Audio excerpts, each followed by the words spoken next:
ಸ್ಮಾರಕ ರಾಜ್ಕುಮಾರ್ ಸ್ಮಾರಕಕ್ಕೆ ಜಾಗ ಕೊಟ್ಟಿರೋ ವಿಚಾರಕ್ಕೆ ಸಂಬಂಧಪಟ್ಟ ಚೇತನ್ ಅಹಿಂಸಾ ಅವರು ಈಗ ನಿಮ್ಗೆ ಮಾತಾಡೋದಕ್ಕೆ ಏನ್ ಅರ್ಹತೆ ಇದೆ, ಅವ್ರು 3 ಬಾರಿ ಸೋಲಿಸಿದ್ದಾರೆ ಅನ್ನೋ ಅರ್ಥದಲ್ಲಿ ಈಗ ಇಲ್ಲಿ ಅವ್ರ ಬಗ್ಗೆ ಬೇಡ, ಬಟ್ ಒಂದು ವಿಚಾರ ನಾನಿಲ್ಲಿ ಚರ್ಚೆ ಮಾಡ್ಲಿಕ್ಕೆ ಬಯಸ್ತೇನೆ.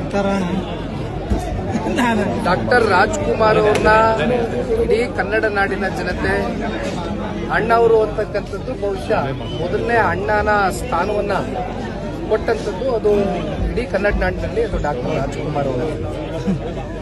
ಆ ಸ್ಥಾನ ಬಹುಶಃ ಅವರ ಒಂದು ಕಲಾಕ್ಷೇತ್ರದಲ್ಲಿ ಯಾವ ರೀತಿ ಇಡೀ ದೇಶ ಮತ್ತೆ ಅಕ್ಕಪಕ್ಕ ರಾಜ್ಯಗಳಲ್ಲಿ ಇರ್ತಕ್ಕಂಥ ಅನೇಕ ಜನ ಕಲಾವಿದರು ಕೂಡ ಅವರು ಯಾವ ರೀತಿ ನಟನೆಯನ್ನ ಮಾಡ್ಕೊಂಡು ಬಂದ್ರು, ಜೊತೆಯಲ್ಲಿ ಯಾವ್ಯಾವ ರೀತಿ ಸಮಾಜಕ್ಕೆ ಒಂದು ತಿದ್ದಿ ಬುದ್ಧಿ ಹೇಳ್ತಕ್ಕಂಥ ಅನೇಕ ಕಥೆಗಳನ್ನ ಆಯ್ಕೆ ಮಾಡಿ ಅದರ ಮೂಲಕ ಸಮಾಜವನ್ನ ಪರಿವರ್ತನೆ ಮಾಡ್ತಕ್ಕಂಥ ಮೇರು ನಟ ಅಂತಕ್ಕಂಥದ್ದು ಕರೆದ್ರೆ ಬಹುಶಃ ನಾವ್ಯಾರು ತಪ್ಪಾಗ್ಲಿಕ್ಕಿಲ್ಲ.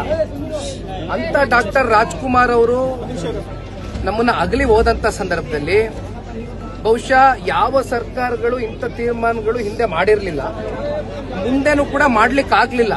ಹಾಗಾಗಿ ಪಾಪ ಇವ್ರು ಯಾರೋ ಅಹಿಂಸಾ ಅಂತ ಇದೀರಲ್ಲ, ಇವ್ರು ಯಾಕೆ ಇದನ್ನ ಮಾತಾಡ್ತಾ ಇದ್ದಾರೆ ಅಂದ್ರೆ ನಾನು ಅವ್ರಿಗೊಂದು ಕಿವಿ ಮಾತು ಹೇಳಲಿಕ್ಕೆ ಬಯಸ್ತೇನೆ. ಸನ್ಮಾನ್ಯ ಕುಮಾರಣ್ಣ ಅವರು ಈ ರಾಜ್ಯದ ಮುಖ್ಯಮಂತ್ರಿಗಳಾಗಿದ್ದಾಗ ಏನು ರಾಜ್ಕುಮಾರ್ ಅವರು ನಮ್ಮನ್ನ ಅಗಲಿ ಹೋದಂತ ಒಂದು ಘಟನೆ ನಡೀತು, ಆ ಸಂದರ್ಭದಲ್ಲಿ ಸರ್ಕಾರ ಅವ್ರದಿತ್ತು, ಮುಖ್ಯಮಂತ್ರಿಗಳವರಾಗಿತ್ತು.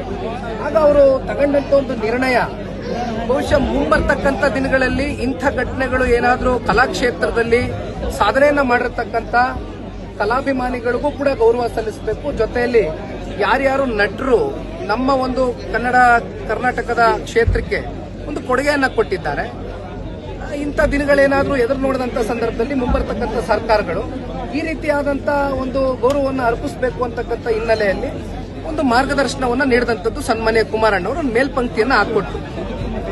ತಪ್ಪೇನಿದೆ? ಈಗ ನಾನು ಇನ್ನೂ ಬಹಳ ನನ್ನ ಅಚ್ಚುಮೆಚ್ಚಿನ ಅಂಬರೀಷ್ ಅಣ್ಣ ಅವರು ನಿಧನರಾದಂಥ ಸಂದರ್ಭದಲ್ಲಿ ಬಹುಶಃ ಸನ್ಮಾನ್ಯ ಕುಮಾರಣ್ಣ ಅವರು ನಡ್ಕೊಂಡಂತ ರೀತಿ ಏನಿತ್ತು, ಇದು ಬಹುಶಃ ನಾನು ಅಂಬರೀಷ್ ಅಣ್ಣನ ಏನು ಬಹಳ ಹತ್ತಿರದಿಂದ ನೋಡಿದ್ದೇನೆ. ಕುಮಾರಣ್ಣ ಅವರು ಮತ್ತೆ ಅವರ ಒಂದು ಸಂಬಂಧ ಮತ್ತೆ ಅವರ ಬಾಂಧವ್ಯ ಏನಿತ್ತು ಅದು ಇಂದಿನಿಂದ ಅಲ್ಲ.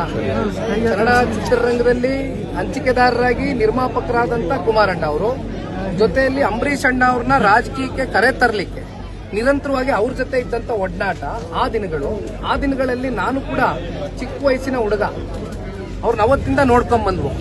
ಕೊನೆಗೆ ಅವರು ನಮ್ಮನ್ನ ಬಿಟ್ಟೋದಂತ ಸಂದರ್ಭದಲ್ಲಿ ಸನ್ಮಾನ್ಯ ಕುಮಾರಣ್ಣ ಅವರು 2ನೇ ಬಾರಿ ಮುಖ್ಯಮಂತ್ರಿಗಳಾಗಿದ್ದರು.